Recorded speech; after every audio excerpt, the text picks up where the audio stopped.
The people on the convoy, obviously, there was a lot of frustration.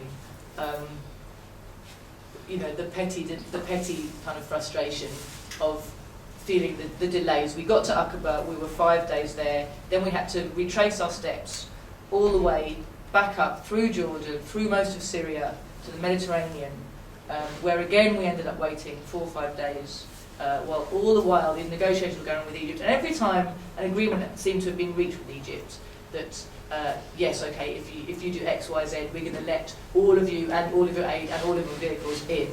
Okay, we'll do it. As soon as we got to the next stage, it seemed to be all up for renegotiation again. So again, you know, you saw that at every stage, Egypt was blocking us, was trying to discourage us, was trying to undermine our morale, was trying to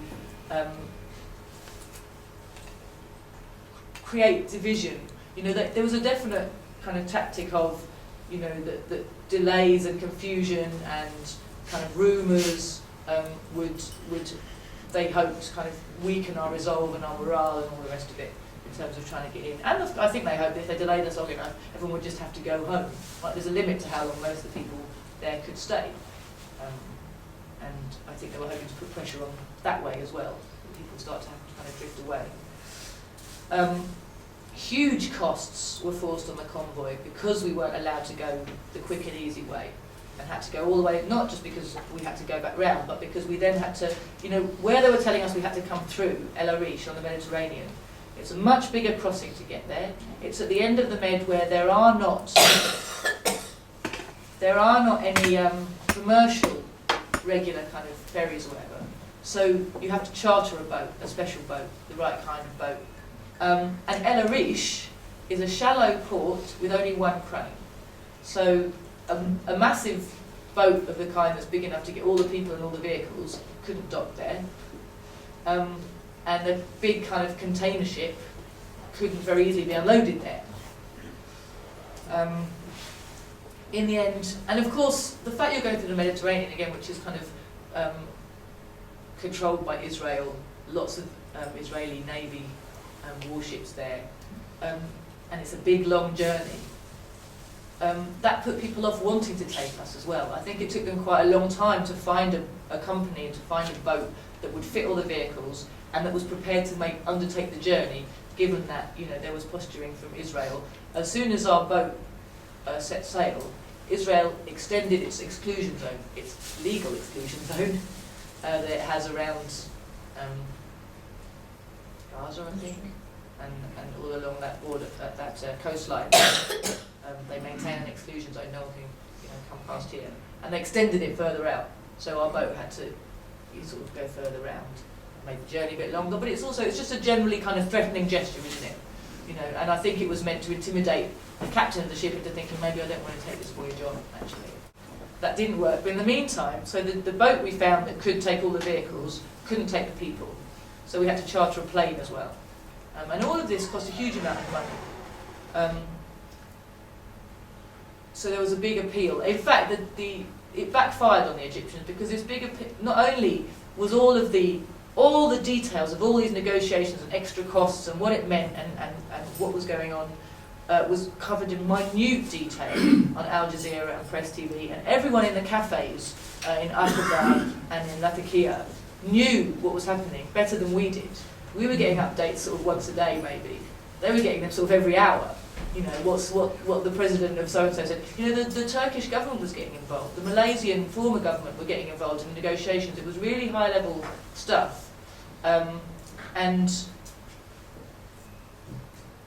all of the toing and froing and all of the intransigence and all of this totally unreasonable conditions that were being put on by Egypt were being highlighted in the media all the time. But in the process of doing that, what also happened was there was a big appeal for more funds because it was costing us some 300 or so thousand pounds to go this other route, more than we'd been expected to pay. Not only did the appeal cover that, it raised more. So in the end, they were able to buy extra aid to give to the Palestinians.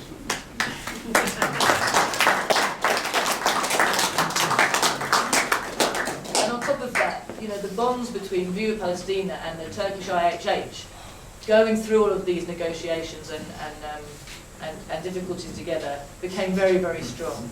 And at a meeting after the convoy returned, George Galloway said that he and the leader, Brother Bulent from the IHH, had made a pact that they were going to keep working together and keep bringing convoys and keep finding ways to break the siege until, well, what he said was until the siege is lifted and until a free Jerusalem is the capital of a free Palestine. So, you know, that's something that is not the intended consequence of the pressures that Egypt was putting on us. And of course, what it meant was we got to spend time in Aqaba and Latakia and mix with the Palestinians there. Okay, they were trying to isolate us and keep us away from the Palestinians under siege in Gaza. But, you know, we got to mix with other Palestinians and talk to them and find out more about their situation. And it was, I think, for the people on the convoy, it was a little teeny tiny taste of what it must be like to actually be a Palestinian. When that happens to you all, you know, every day people were moaning about, you know, we'd be told one thing, 5 minutes later it's something different. You never really knew what was happening. Everything was always changing. You know, this is the plan, no it isn't, this is the plan, no it isn't, this is the plan, ready, steady, stop. And it's difficult to live like that from moment to moment, never quite knowing what's going to happen. And people constantly telling you one thing and then another thing. But essentially, waiting. You're not in control of anything. You know, nothing is up to you. You're just waiting. And, you know, it's a really teeny tiny taste of what it must be like to be a Palestinian, and particularly a Palestinian refugee. You know, people who have been waiting for the situation to change, waiting so they can go home, in some cases all their lives.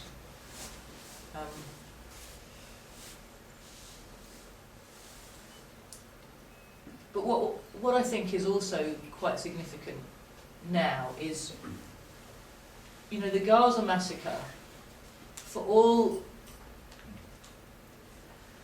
it's the most horrendous crime, and for all of the terrible consequences it's had, the unintended consequences, I think, have been equally significant. I think it really has been the last nail in the coffin of Israel's PR image.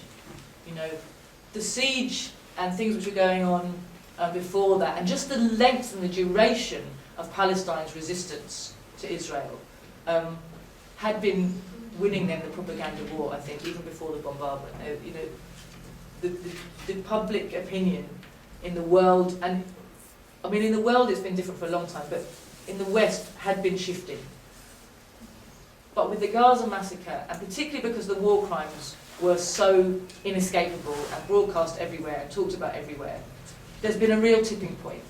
And you've seen the solidarity movement since then go up another gear, and it keeps going. You know, and so the boycott, disinvestment movement is really going on in leaps and bounds. And the TUC, our backward reactionary TUC, passing a motion in favour of boycott, disinvestment and sanctions against Israel. I think that is a real reflection of the strength of the grassroots feeling of ordinary people, ordinary workers, ordinary trade union membership, that they did that, because there is no way they would do that voluntarily. You know, and I know that while that debate was going on in the TUC, huge pressure was coming onto the leadership of the TUC, this can't happen. And it was pushed through because of the strength of feeling of so many trade union members, that they couldn't not do it in the end. And I think that's really significant, and it shows you what you know, that the movement, the solidarity movement for Palestine, has been transformed since Gaza, actually, and it's a different movement. And that now really then is the time to be building on that momentum and keeping it going. You know, as the siege is tightening, getting worse, you know, Egypt now is building, well, they're calling it the wall of shame in the Middle East. You know, this steel, Americans have designed it, and I help the engineers have come in, but the Egyptians are building basically a steel wall to go down into the ground and cut the tunnels, which have been the lifeline to the Palestinians since the siege started, and the reason that they haven't all been starved. And Egypt now, you know, is building that wall to complete the ceiling of Gaza, which the tunnels were breaking. So it's a very vital moment, you know, to be not letting the ball drop, to be pushing further and harder, to build the solidarity movement and to be keeping on breaking the siege in whatever way we can.